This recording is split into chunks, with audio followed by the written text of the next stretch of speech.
Theosophical Society in America presents a theosophical dialogue between Mrs. Dora Kunz and Dr. Renee Weber. Mrs. Dora Kunz is the national president of the Theosophical Society in America. Dr. Renee Weber is professor of philosophy at Rutgers University and is a member of the National Board of Directors of the Theosophical Society. Dora, isn't it true that a very central feature of theosophy is ethics, and within the notion of ethics, something that is called the path? Now, could you talk a little bit about that? I think from the beginning of the Theosophical Society, where HPB was, after all, the founder of this Theosophical Society, and this goes well with the subject of evolution and the spiritual unfoldment of man. The idea of this spiritual evolution is what we call the spiritual path. This is the unfolding of the human being within himself so that he can become aware. But the founder of the Theosophical Society, from the beginning of the Theosophical Society, has stressed that there were people who had achieved this spiritual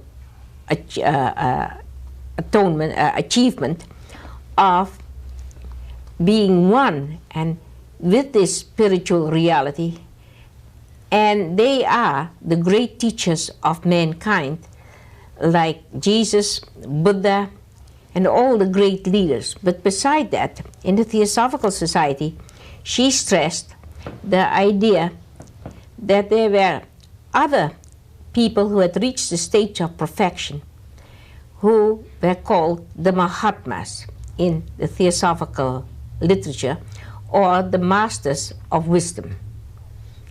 And from the beginning of the Theosophical Society, it was stressed that it was their ideas which were expressed through HPB, particularly in her great work, The Secret Doctrine. So thus the path was enunciated very early, and I think HPB wrote a piece which is very beautiful called The Golden Stairs. Yes, and perhaps this would be a good time to read this, which is the very heart of the idea of the path to spiritual perfection and spiritual responsibility. Isn't that so? They go hand in hand.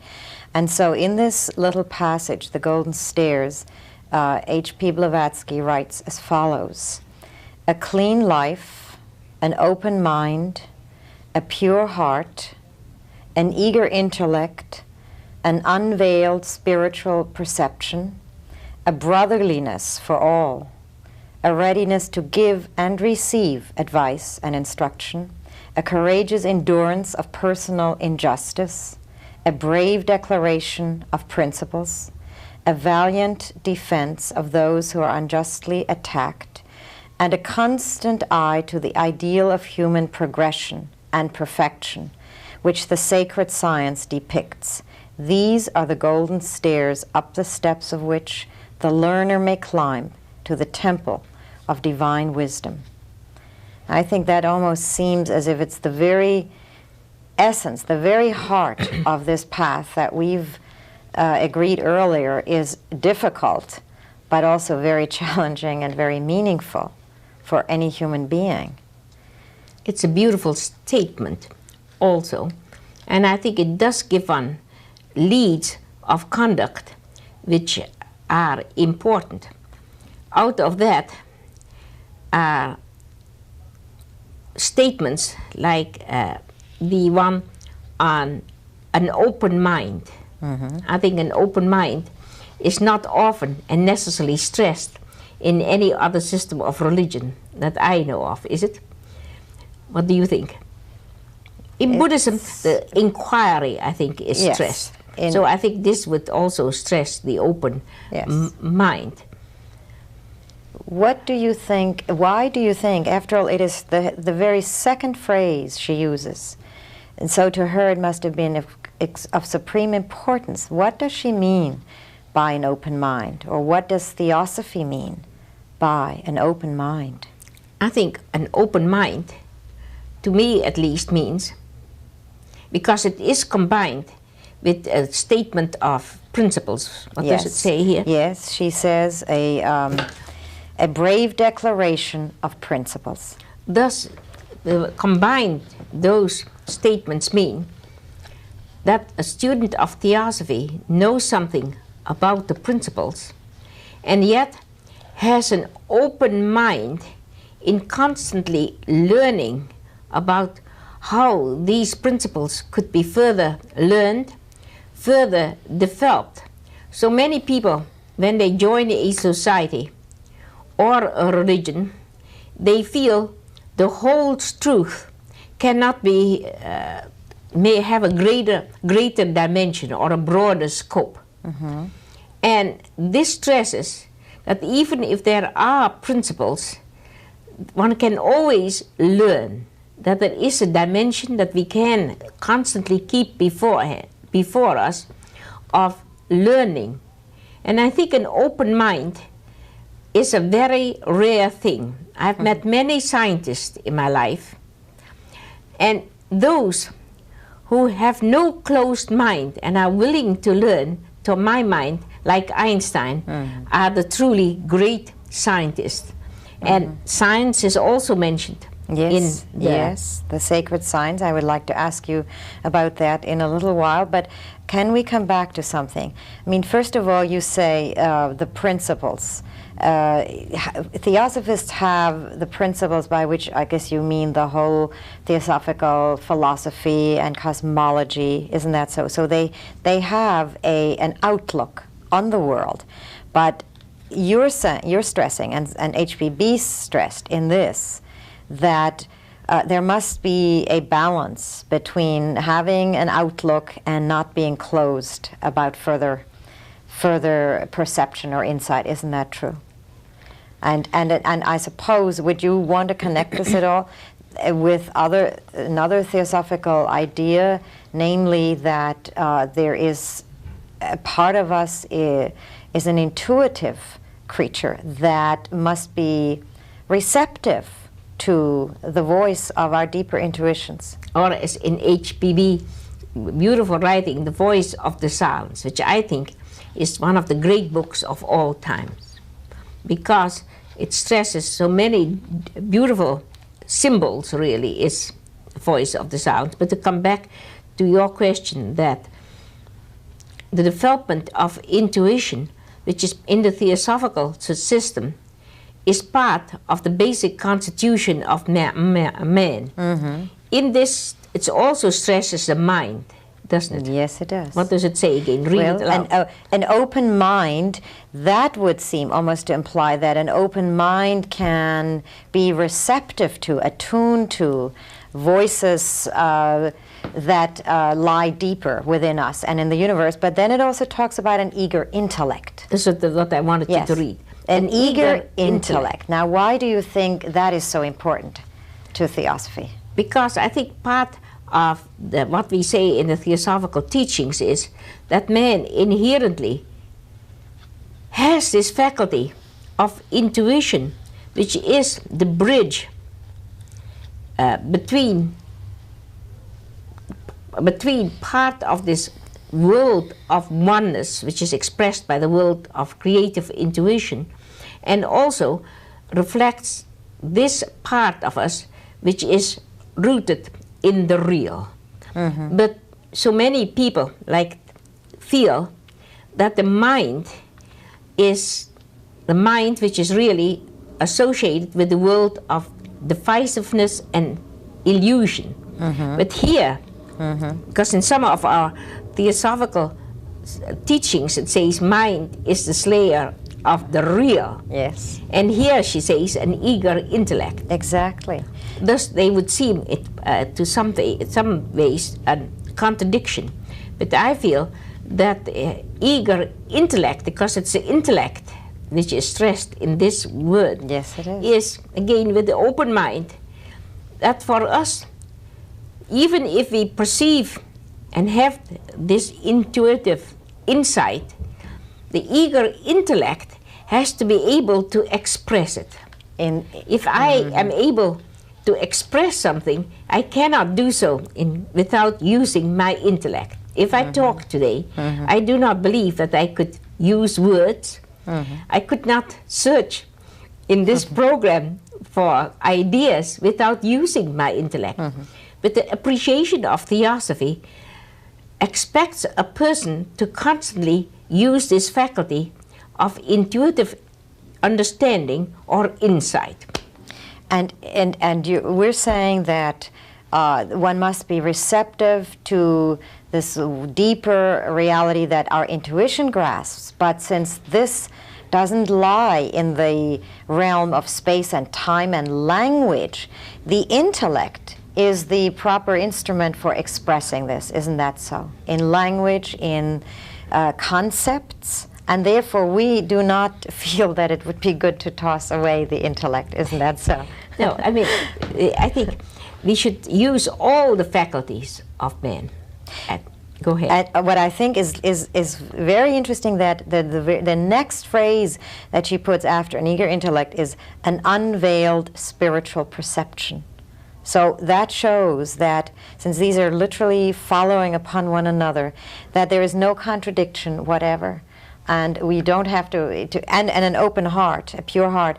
To open one's intuition and open one's heart, one doesn't have to toss away one's mind, does one? Don't you think sometimes today this is misunderstood? Very strongly misunderstood. That one should not use only one faculty, even if a person may have much more capacity for feeling and the creative arts, which is also links directly to that world of intuition.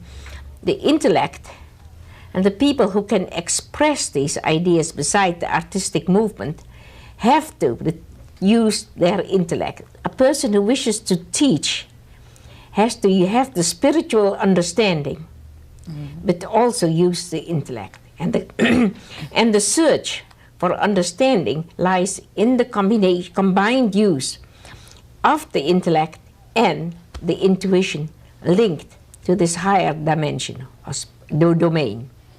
You know, what comes to mind is a phrase from a very famous mathematician of the 19th century. His name was Gauss, who did apparently have one of these intuitive flashes of insight into a deep mathematical truth.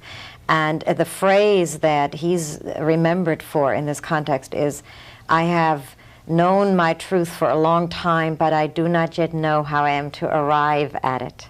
It was his intellect that had to work out the steps and show it to others. And perhaps what people forget is, without the intellect, they could not share their spiritual perceptions with others. They would know them as experience, but how could they communicate them as knowledge to somebody else?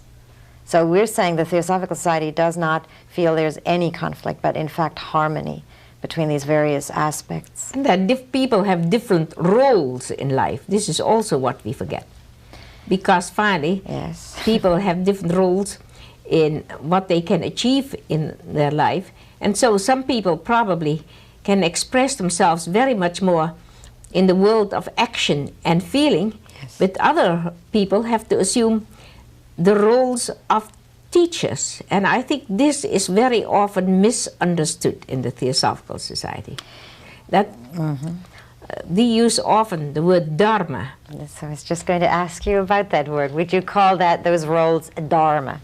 Could you go into that a little bit? How would you define the word dharma? Well, dharma is, I mean, it has many meanings. It means truth, it means the law, it means the way, but it also has, yes, this meaning of not just the role, but what I was born to do and be in this context, in space and time, in this life.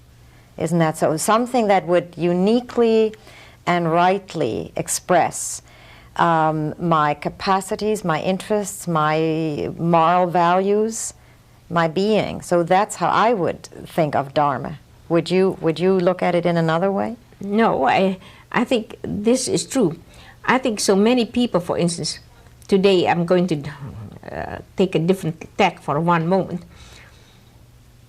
are born with many capacities, but they have so many capacities that they sometimes achieve nothing, and they really become people who have no goal. I think it's very common in today's. Oh, I see. So many of our young people have no sense of what they can do, and partly it is, if a person is uncertain, they try so many things and they never find their way, instead of saying, let us try one thing at least which we feel we can do, and go from one thing to another. Mm-hmm. So Dharma, I mean, if you had to define it in a nutshell, is it a person's mission, or that would be that would be too strong, perhaps, a word. How would you put it? I think what you first said, that the person should explore their abilities, and also relate it to a giving. I mean, if a person takes Scriabin, he was a member of the Theosophical Society, and from very early in life he felt it was his mission to express it in music. But he was very heavily criticized when he brought really all these different ideas of bringing light, all these new innovative ideas in how to introduce what he thought the metaphysical concepts in relation to music. Whatever he did, whether he completely succeeded or not, he was a forerunner of a new way of thinking. That's right. And he felt that within himself he was expressing these theosophical ideas, which he was very much attached.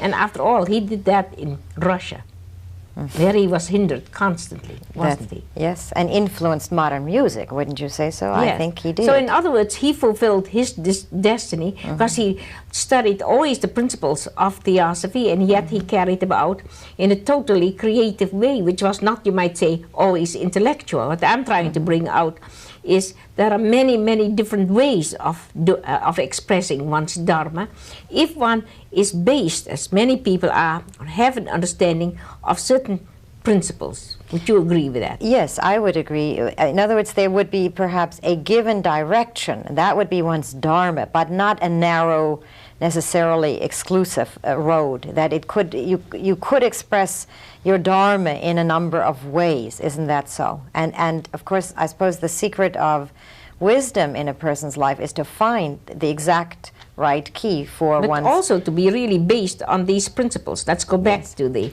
Yes, and what I would have liked also to ask you, how is it some people's dharma to walk this path more than it is some other people's? That's not such an easy path to question to answer, but it probably that is true. But one can never judge for another, can one? That must be a personal decision for that person. And the path in general, of which this is certainly an indication, we've said is difficult, but don't you think it's also true that Theosophy believes that one sets one's feet upon it, and that does not necessarily mean that one rushes to the end of it? I mean, that it is an ongoing venture. After all, I always feel this myself. In particular, in today's life, with its many distractions, we are bound to fail many times. And I think the exciting thing about the theosophical path is that one carries on. Even if one has failed according to one's own ideas. But this is really trying to live, because I don't think you can do it all at once probably. These items, these ideas which are part of the golden stairs. It is part of the road of the spiritual life. But to make it even more particular, that it does relate to ethics, it relates to really and this is the word I'm going to use deliberately. It's the word commitment. Commitment. Dharma is maybe a difficult word to understand because there are many meanings. But I think the word commitment, not to theosophical principles, and therefore the ethics and the living is important, is a person's commitment to, and I would like to use a modern term, it is to the altruistic life.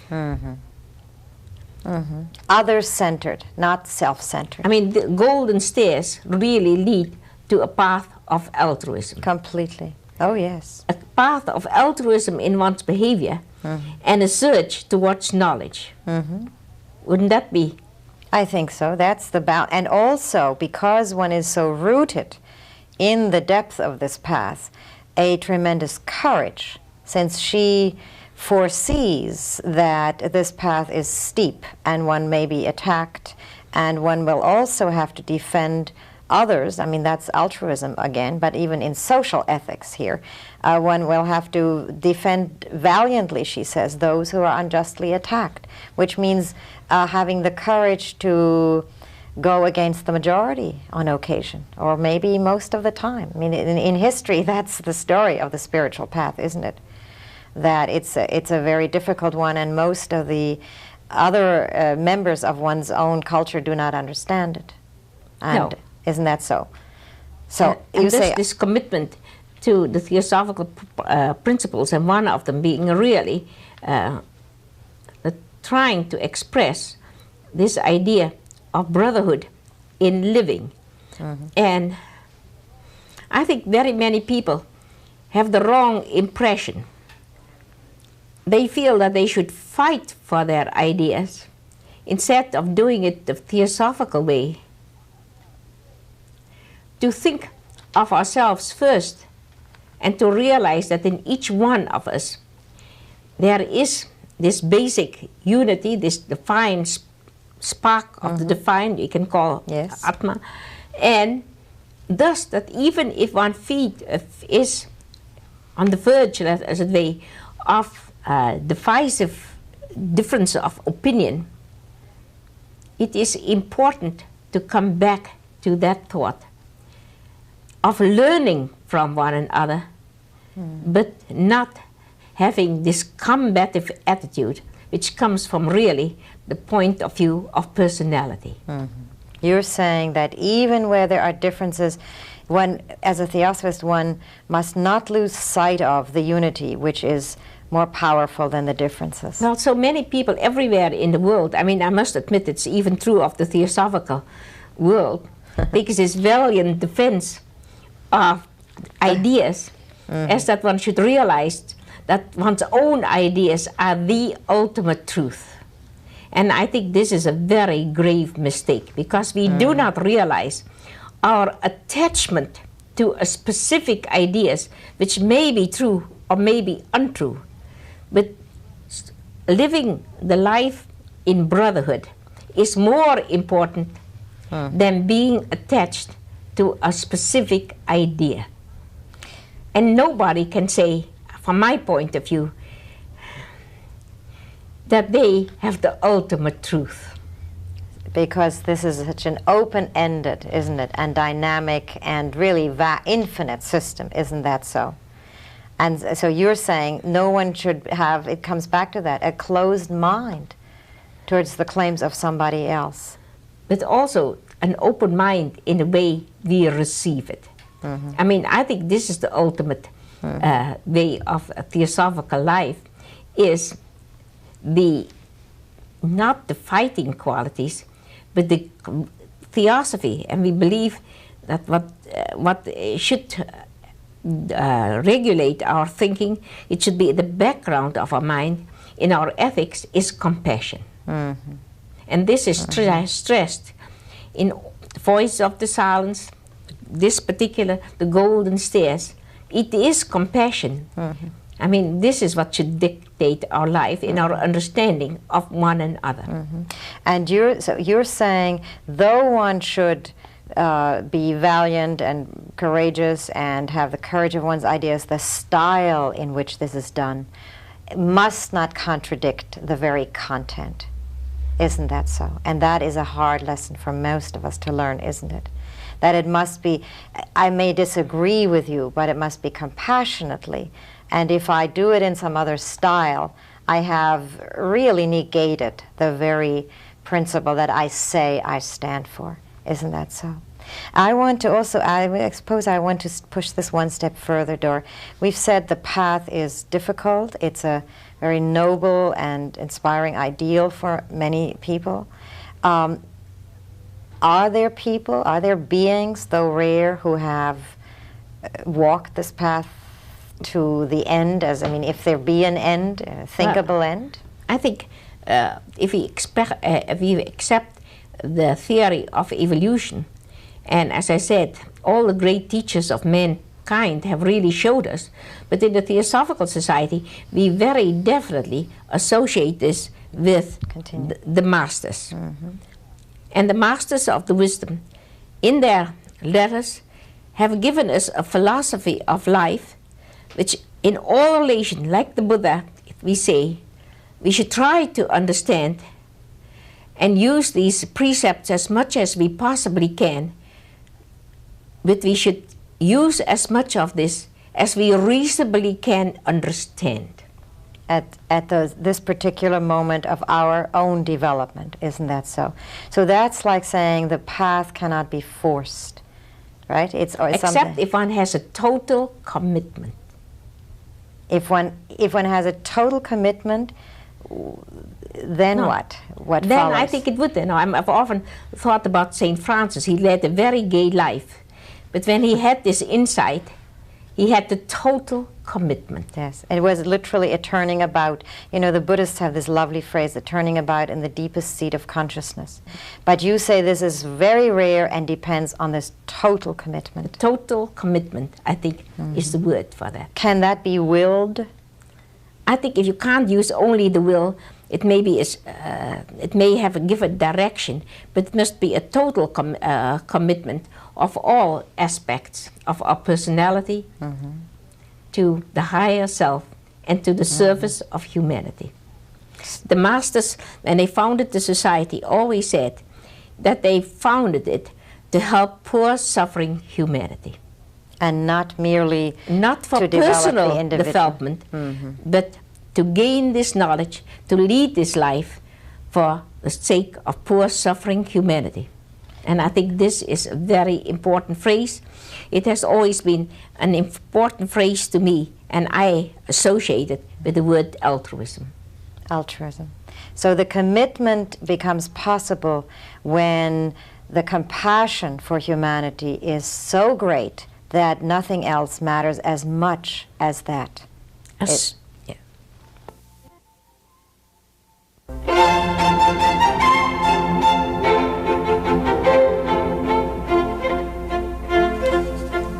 The preceding program was produced by the Theosophical Society in America and was made possible by a grant from the Kern Foundation.